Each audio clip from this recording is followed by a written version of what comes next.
top of me, weighing down so heavily.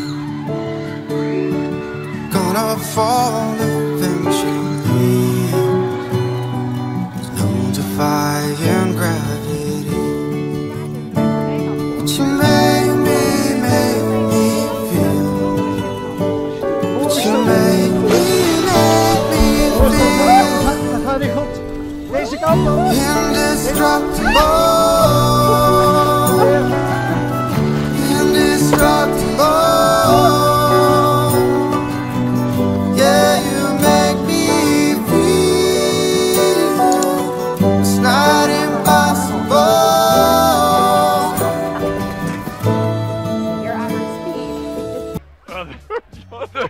The bird's going over to the Condors. The Birdman was bringing the bird out to put him at the perch. Look at the Condors players are getting away from him. Look at him. Oh, there he goes up on the fence.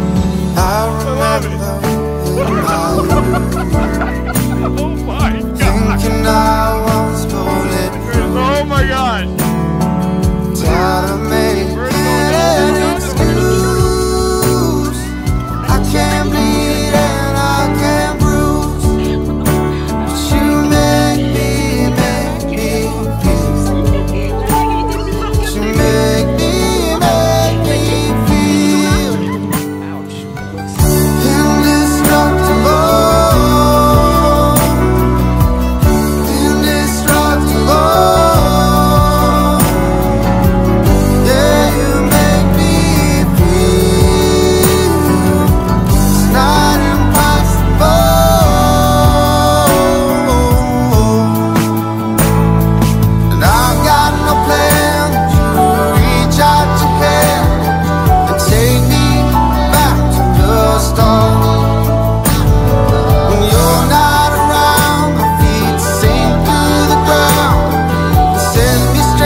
He's a man in form. He was man of the match here at the Shield game.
Nemyslím ani Fénixe, ani Noha. Já tam To mě taky napadlo. Napadlo, Vojte. Tak asi orel velký. Orel, jo. Ten běhá rychle, ale ten když to natáhne, to jsou fofry. Je to pštros.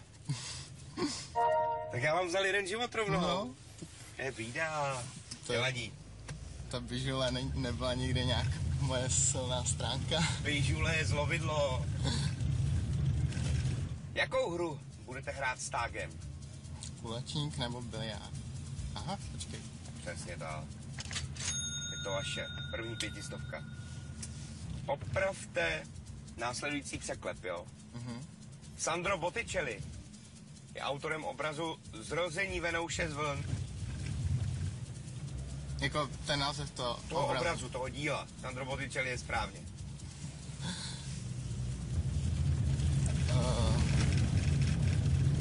A jste říkal, že to je Zrození Venci, no? Koho? Co jste říkal? Zrození Venci, jo? Ne. To já se přiznám, že teda taky nevím, to asi bych možná i někomu zkusil zavolat. Zavolejte, vezměte si telefon a zavolejte. Komu voláte? Jste říkal teda Zrození zle. Zrození Venouše. Tak já zkusím zavolat kolegyni z práce. Kolegyni z práce. Dobře. Si tam třeba bude. Jak se jmenuje kolegyně křestním jménem? Lenka. Lenka. Tak ta nám s tím Venoušem snad poradí. No ahoj Leně, prosím tě. Ahoj. Já jsem se tady dostal do soutěžního taxíku a potřeba bych poradit s jednou otázkou. Jedná se o obraz Sandra Botticelliho a on prej namaloval obraz, který se jmenuje něco ve stylu Zrození zle. Nebo jak to... Venouše! Zrození Venouše. Ale upravte to. A on je ten obraz jinak, on se jmenuje ve skutečnosti jinak. A jak vám se teď jmenuje ve skutečnosti jinak, jo? Aha. Tak Primavera. Jak píšete Primavera? Jo, myslím, že to je Primavera. Dobře. Doufám, že to je správně. Dobrá, tak já to zkusím a snad... Ahoj, víte, čau. To je čau.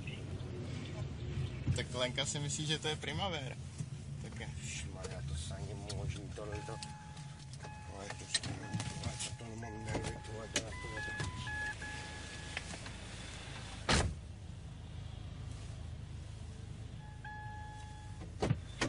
Dobrý, tak. Půjdem dál.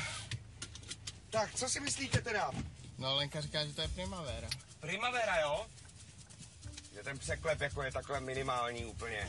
Že Zrození Venouše jsme se překlepli na Primaveru. No to se, tak může se to stát třeba jako nad ránem, ale ten obraz se jmenuje Zrození Venuše. Jo? Venuše. Tak, jedem dál. Máte poslední život. Jedeme na Petrský náměstí. Pěkně to sviští. Půjdeme na sport. Název kterého olympijského sportu má přívlastek moderní? Třeba šerm? Moderní šerm. Tak. A ten. Já mám jenom jedny nervy. Děkuju moc krát, mějte se moc hezky, pozdravujte Lenku a nashledanou. Nashledanou. Díky, perfektně. Nashledanou, mějte se krásně. Taky. No, tak to je všechno. Mějte se hezky zase v taxíku na viděnou. Správná odpověď, moderní pětiboj nebo gymnastika. Do toho Venouš, že jo, prostě já nevím. Já mám jenom jedny nervy, já jdu do Lohačovic. Mějte se hezky a na viděnou. Jak to vypadá na Orloji? Padne dneska jackpot, padne 333 tisíc korun. Nepadne, pane Pauliče. Vybere to už někdo?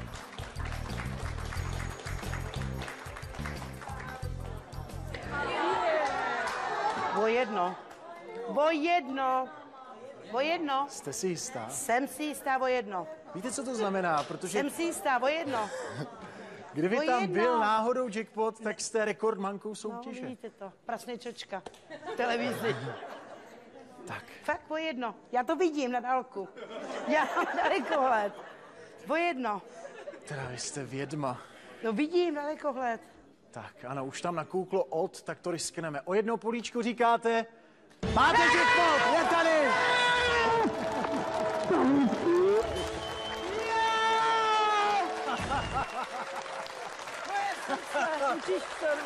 Lékař! Praskne pumpa. Tak máš 3 lízátka, no. Klidně zamazejte, tady se musíme dívat do publika. Já musím zamávat taky, No že jo, mávejte, rodině všem domů. mávejte. No právě, oni mě neviděli, to nevadí. Tak, jaký je to pocit? Strašnej.